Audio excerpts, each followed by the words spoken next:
le fait de s'adonner donc à la boisson, c'est-à-dire que cela reste sous la volonté d'Allah. S'il veut, il leur pardonne, et s'il veut, il fait rentrer la personne en enfer. Ensuite, il le purifie et il le fait sortir de là.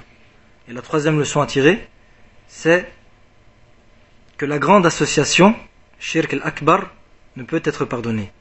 Et la quatrième leçon, c'est que le shirk, l'association, amène ou attire la peur ici-bas et dans l'au-delà.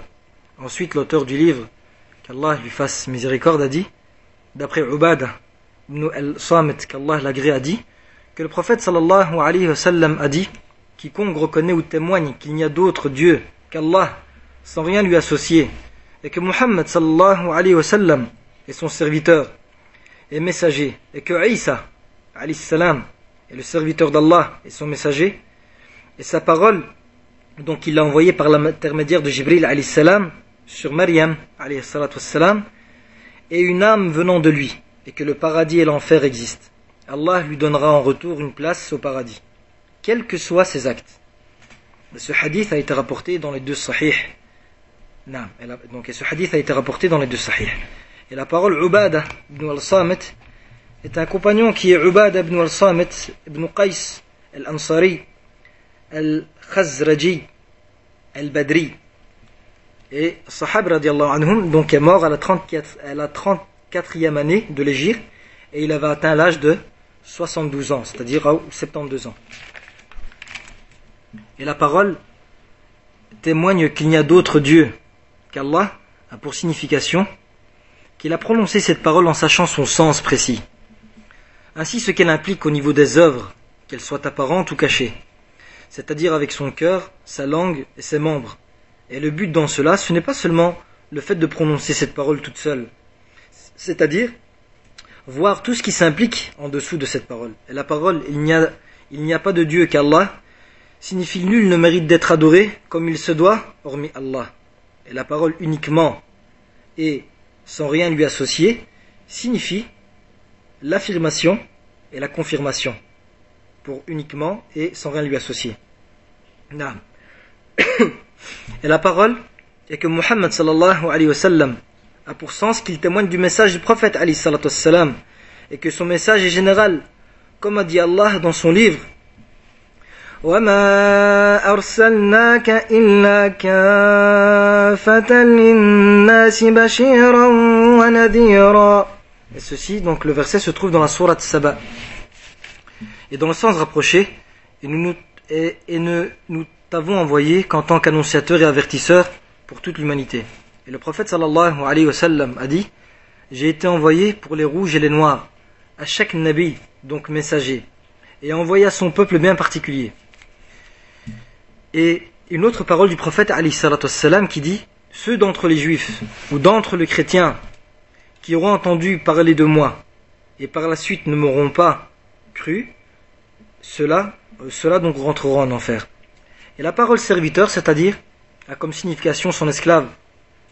Et la parole le messager, c'est-à-dire celui qui a été envoyé avec sa législation, donc l'expéditeur ou le destinateur. Et la parole Isa a pour sens qu'il a témoigné, alayhi salam, que Isa est le fils de Marie, Maryam alayhi salatu salam, le messager d'Allah et son serviteur, contrairement aux chrétiens qui disent que Isa alayhi salam est le fils de Dieu, ou qu'il fait partie de la Trinité. Et la parole, sa parole, a pour sens, c'est qu'Allah l'a créé d'une parole qui est kun, qui signifie soit. Et la parole, il a envoyé à Maryam, alayhi salatu wassalam, signifie qu'Allah exalté soit-il, a envoyé à Maryam, alayhi salatu wassalam, Jibril, alayhi salam, qui se présenta à elle sous la forme d'un homme parfait. Et il lui a donc insufflé son esprit en elle, donc son âme en elle, naam, par la permission d'Allah subhanahu wa ta'ala. Et la parole âme signifie que Isa alayhi salam est une âme parmi les âmes qu'Allah a créées. Et la parole minhu, qui signifie, c'est-à-dire de lui, qui émane de lui, qui provient de lui. Naam. Et la parole le paradis et l'enfer existent, signifie qu'il a témoigné que le paradis et l'enfer sont dans son livre, c'est-à-dire sont dans le livre d'Allah, le Coran, avec l'affirmation de cela. Et nul doute sur cela. Et la parole Allah le fera rentrer au paradis Cela signifie donc la récompense de ce qui va en résulter concernant ses œuvres. Et la parole, quels que soient ses actes, signifie, et cela donc sous-entend deux choses. La première, c'est qu'Allah le fera rentrer au paradis, même s'il avait quelques manquements, même s'il avait donc cette personne-là quelques manquements. Parce que celui qui unifie Allah, al-muwahid, c'est-à-dire qui rend son culte exclusif, sans rien lui associer, le paradis lui sera promis. Et la deuxième chose, il rentrera au paradis, mais la place qu'il aura au paradis sera en fonction de ses œuvres. Et la parole a été rapportée dans les deux sahih, c'est-à-dire Bukhari ou Muslim, qui sont les deux recueils les plus authentiques après le Coran, qui est le livre d'Allah.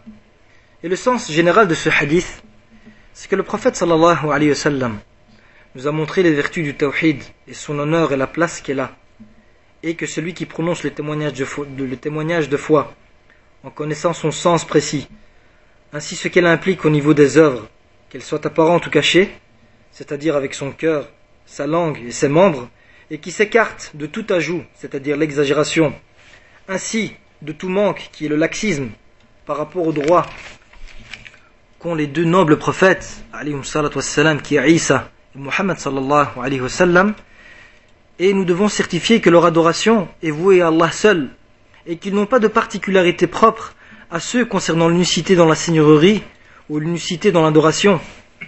Et le lien qu'il y a entre ce hadith et ce chapitre, il y a l'explication au niveau des vertus du tawhid, et que c'est une cause qui amène et qui attire et qui amène vers le paradis. Et il y a aussi l'expiation de nombreux péchés. Et on peut tirer un ensemble de règles ou de leçons. La première, ce sont les vertus du tawhid et les nombreux péchés qu'il expie. La deuxième leçon, c'est l'étendue de la miséricorde et la faveur d'Allah. La troisième leçon, c'est l'obligation de s'éloigner de tout ajout ou tout manquement concernant les droits des prophètes ou des gens pieux, et cela est équivalent aussi à la législation d'Allah. La quatrième leçon, c'est le dogme du tawhid qui va à l'encontre de toutes les religions ou dogmes mécréantes, que ce soit les juifs ou les chrétiens, les idolâtres ou autres.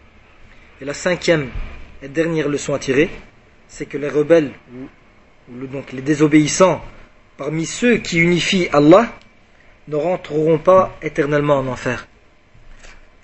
Donc ceci était un résumé de ce qui avait été dit par l'éminent Cheikh Al-Ghudayyan la semaine passée, et on demande à Allah subhanahu wa ta'ala qui nous comble de ses bienfaits. Subhanakallahumma bihamdik ashhadu an la ilaha illa ant nastaghfiruka wa natubu ilayk. Barakallahu fikum wa jazakumullahu khayra. Wassalamu alaykum wa rahmatullahi wa barakatuh.